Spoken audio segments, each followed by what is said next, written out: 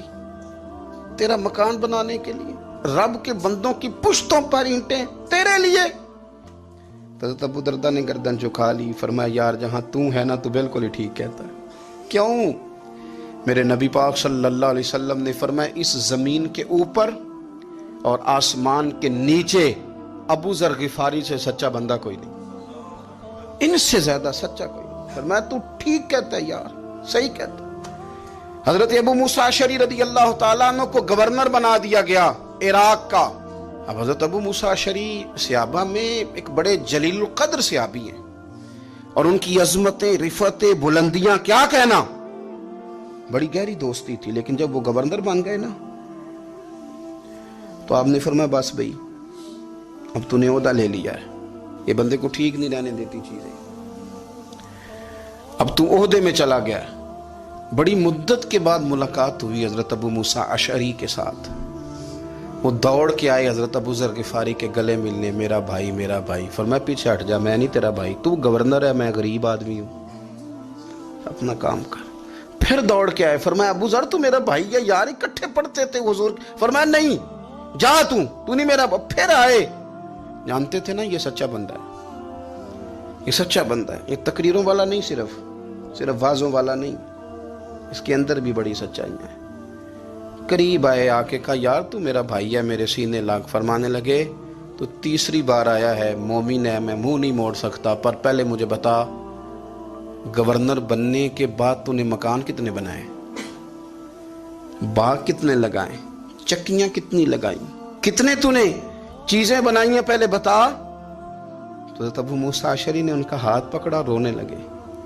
کہنے لگے جس محبوب سے تو نے تربیت لی ہے میں بھی انہی کا نوکر ہوں, جن کپڑوں میں میں عراق گیا تھا میرے ہاتھ بھی وہی ہیں. یار کیا بات کرتا ہے تو, میرے وہی ہیں. مجھے بتا اگر یہ عہدے خدمت کے ہم نہیں لیں گے تو پھر کیا ظالموں کو دیں گے, غیروں کو دیں گے؟ نہ کر, کچھ نہیں بنایا. حضرت سیدنا ابو موسیٰ اشعری رضی اللہ تعالیٰ عنہ روئے, اور جب کہا نا کوئی شے نہیں میرے پاس, تو فرمایا اچھا چل آ جا, پھر سینے لگ جا, تو واقعی میرا بھائی ہے. پھر حضرت ابو ذر غفاری نے محبت فرمائی. وہ درویشی, وہ فقیری, وہ سادگی, وہ نورانیت, وہ دل کے ساتھ اندر. ہمارے تو بہت سارے لوگ ہیں جو کہتے ہو کہاں لے جانا ہے مال, کیا ضرورت ہے مال کی, ہر وقت مال کی مخالفت کرتے ہیں, لیکن دل ان کا کہتا ہے کہ آئے صحیح, کسی طریقے سے پہنچے صحیح. حضور نے فرمایا بعض لوگوں کی زبانیں شہد سے زیادہ میٹھی, دل بھیڑیے سے زیادہ خطرناک. اوپر سے کہہ کچھ رہے ہیں, اندر حالات کچھ اور ہیں.